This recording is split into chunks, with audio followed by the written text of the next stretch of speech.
Hi, and welcome to One Acadiana's Candidate Conversation Series. I'm Keely McGivney, and this is Andre Bro here on the team at One Acadiana. As we enter another election season, One Acadiana is back with our Candidate Conversation Series. This time, we're interviewing candidates for Louisiana State Senate District 23.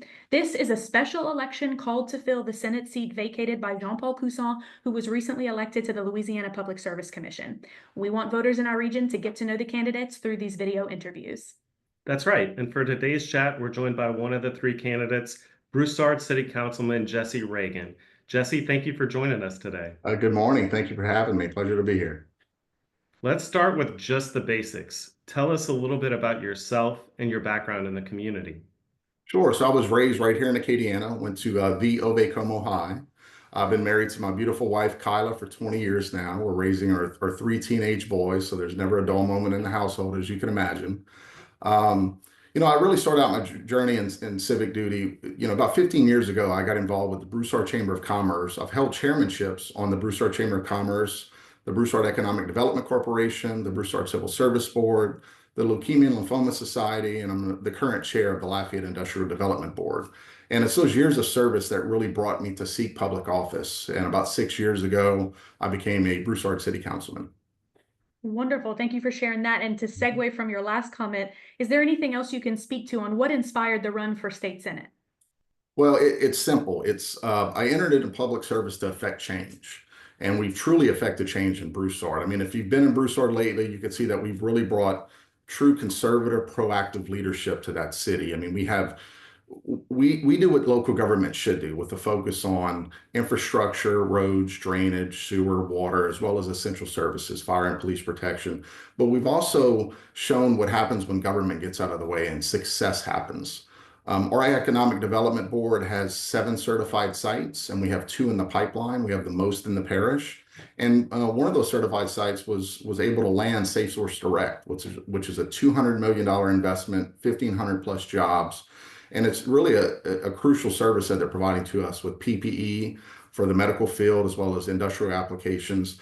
And it's just, they're soon going to be 100% from raw materials to finished product. They're going to be 100% Louisiana made, which is awesome. So that's just a testament to what we're doing in Broussard. We're creating an environment that is going to attract new businesses and retain existing businesses. Well, and that's exactly what we do at One Acadiana to support the region as a whole. Let's dig into some legislative issues, and we'll start with near-term issues. Is there an immediate priority facing District 23 or the state of Louisiana that you really want to dig into right away if elected? Yes, on day one, as I walk my district, the #1 concern between families and businesses is insurance. Rising insurance premiums, we're the highest in the country, and they're just crushing our families and our businesses. So I feel that we need to address insurance reform, and we cannot address insurance reform without tort reform. So they go hand in hand and inherently connected, so we have to tackle both. And other than that, I think we have to get government spending under control. I mean, we don't have an income problem in the state. We have a spending problem in the state. So I think all that comes hand in hand. We have to strengthen the economy. We have to recruit businesses. We have to retain businesses just to keep those citizens here. That way they can contribute to the insurance pool to eventually bring those premiums down. And so to stay on policy, in the longer term, as you look to the future, what are some long-term challenges you think the state senate needs to focus on in the years ahead? Well, yeah, like I said previously, it's spending. We got to get our government spending under control. I fully support Governor Landry's version of the Department of Government Efficiency that Trump is rolling out. I think that we need to identify the redundancies, the inefficiencies that we have in our departments, and we need to wrangle that in, because we have to tackle that before we tackle tax reform. They have to go hand in hand. Tax reform is very important, but we can't tackle it without tackling the spending reform. So I'm very encouraged by that. We need to bring private sector back to the state. We need to mitigate the out-migration problem that we have in this state. I mean, nearly 43% of our citizens are on Medicaid, which is not acceptable. It's not sustainable. So by bringing higher wage, higher paying jobs to the state, it's going to get those citizens off of the the roles of the Medicaid and get them onto the private sector roles. And then it's all about the economy at the end of the day. Everything else falls into place. When another long-term issue impacting economic development that One Acadiana advocates for is infrastructure investment. And as you know, the capital outlay process plays a big role in funding infrastructure projects throughout the state. If elected, is there an infrastructure project or projects that you hope to seek capital outlay funding for? Yeah, so District 23 encompasses Broussard, Youngsville, Milton, Lafayette, Scott, and Austin. So there's about 120,000 citizens, 85,000 registered voters and their families, but I'll also represent 5 municipal governments, which are going to be LCG, City of Lafayette, City of Broussard, City of Youngsville, and City of Scott. So being an existing city councilman, I have firsthand knowledge on what it's like to navigate the legislative process and bringing those capital outlay dollars back home. That's something that you cannot find in the private sector because I've sat on the other side of the seat. So as far as for projects are concerned, we have a huge project in the Broussard Youngsville area right now. We already have a cooperative endeavor agreement between LCG, Broussard, and Youngsville in expanding Highway 89 and Youngsville Highway from Pinhook all the way to New News.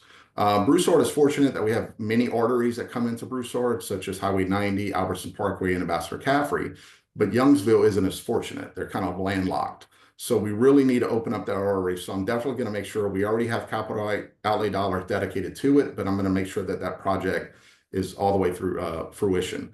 The City of Scott has a lot of projects on the horizon. They have the Apollo Road expansion. They need some utility help. They have Highway 93, which is a major artery in and out of Scott and Austin. They need some roadway improvements there as well. And let's not forget about the unincorporated areas of my district, such as Milton.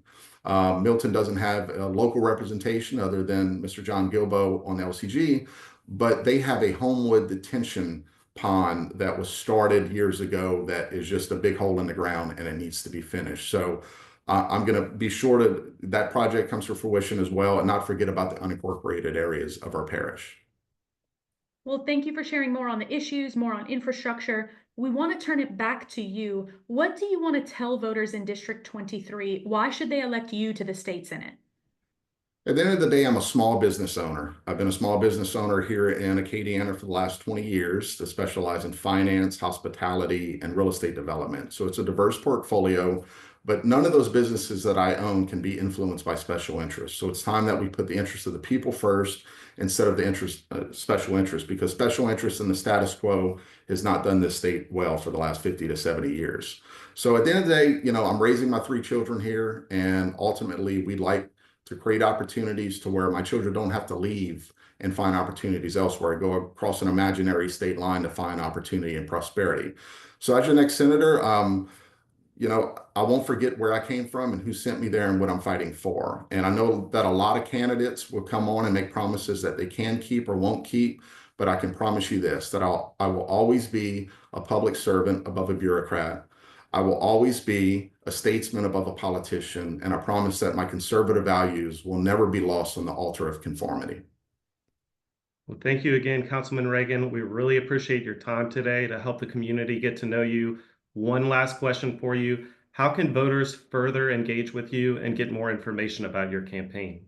I'd like to remind everybody that the election is on February 15th, so it's 30 days away as we shoot this. Early voting starts February 1st through February 8th. So I'd like to encourage everybody to go out with Mardi Gras and the weather. You just never know. So get out and vote. And they can find information on my platform by going to my website, which is www.jesseregan.com. That's JESSEREGAN.com. Thank you again so much for doing this with us today. All right, everyone, that was Broussard City Councilman Jesse Regan joining us. He's a candidate for Louisiana State Senate District 23. Councilman, thank you so much again, and good luck in the weeks ahead. Thank you. I appreciate your time.